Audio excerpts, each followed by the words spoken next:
অমিত হাসান। অমিত, ২৪ ঘন্টার আলটিমেটাম তুলে নিয়েছে কেন, সেই সঙ্গে জানাবেন বিশ্ববিদ্যালয় প্রশাসনের সঙ্গে শিক্ষার্থীদের কোনো আলাপ আলোচনা চলছে কিনা।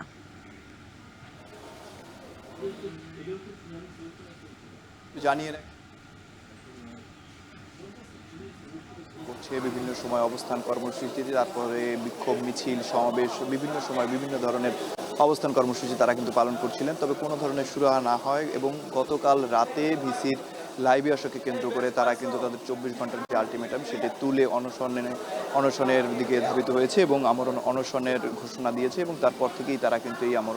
অনশনে যোগদান করেছে এবং রাত ১১টার দিক থেকে আমরা দেখেছি তারা এখানে অবস্থান করছেন এবং এই মুহূর্তে দেখছেন যে শিক্ষার্থীরা এখানে কিন্তু অবস্থান করছেন, বিভিন্ন ধরনের প্লাকার্ড চারিপাশে রয়েছে এবং তারা বিভিন্নভাবে তারা বলছেন যে এই যে তাদের বিভিন্ন সময়ে তোলা দাবিগুলো সেগুলো আসলে দৃশ্যমান কোনো বাস্তবায়ন কখনোই হয়নি। প্রথম পর্যায়ে ১ মাস, পরে ২ মাস সময় বাড়িয়ে নিলেও কোনো ধরনের বাস্তবায়ন তারা দেখতে পায়নি, যার কারণে কিন্তু তারা অবশেষে এই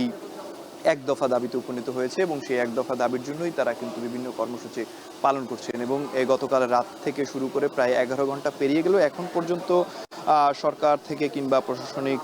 কোনো কর্মকর্তার কাছ থেকে কোনো ধরনের সিদ্ধান্ত আসেনি। তবে তাদের এই যে আন্দোলনের সাথে শিক্ষকদের একটি অংশ তারা কিন্তু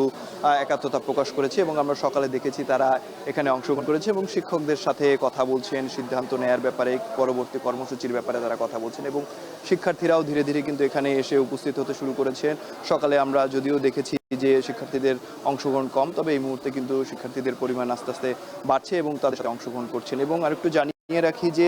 গত ১ মাস ধরেই কিন্তু তারা প্রথমে ২২ দফা, পরে ৪ দফা দাবি নিয়ে আন্দোলন করছেন বিভিন্ন সময়ে, বিশেষ করে বিশ্ববিদ্যালয়ের উন্নয়ন, অবকাঠামোগত উন্নয়ন, এছাড়া রেজিস্ট্রার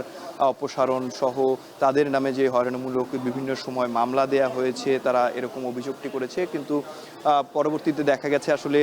যিনি ভিসি রয়েছেন তিনি তাদের সাথে আসলে এ বিষয়ে কোনো ধরনের কথাবার্তা বলেননি, কিন্তু কোনো ধরনের বৈঠক করেননি। এছাড়া তিনি গোপনে সিন্ডিকেট সভা করেছেন বলেও শিক্ষার্থীরা অভিযোগ করেছেন, যার কারণে তার ৪ দফা দাবি পরিবর্তে তারা কিন্তু এখন ১ দফা দাবিতে উপনীত হয়েছে এবং সেই ১ দফা দাবিতেই কিন্তু তারা এই আমরণ অনশন কর্মসূচি পালন করছে এবং তারা বলছেন যে খুব দ্রুত সময়ের মধ্যে ভিসি অপসারণ করে নতুন যে শিক্ষা বান্ধব একজন ভিসি নিয়োগের ব্যাপারে তারা আসলে কিন্তু বলছেন এবং যতক্ষণ পর্যন্ত তাদের দাবি মেনে নেওয়া না হবে ততক্ষণ পর্যন্ত কিন্তু তারা এই আমরণ অনশন কর্মসূচি চালিয়ে যাবে এবং পর্যায়ক্রমে তারা কিন্তু প্রশাসনিক ভবনেও তালা দিয়েছে এবং সকল ধরনের কার্যক্রম তারা বন্ধ করে দিয়েছে, যার কারণে প্রশাসনিক যে কার্যক্রম সেটি পুরোপুরি বর্জন রয়েছে এবং গতকালকে আমরা দেখেছি যে শিক্ষার্থীরা তাদের ক্লাস বর্জন করে এই আন্দোলনে যোগদান করেছেন এবং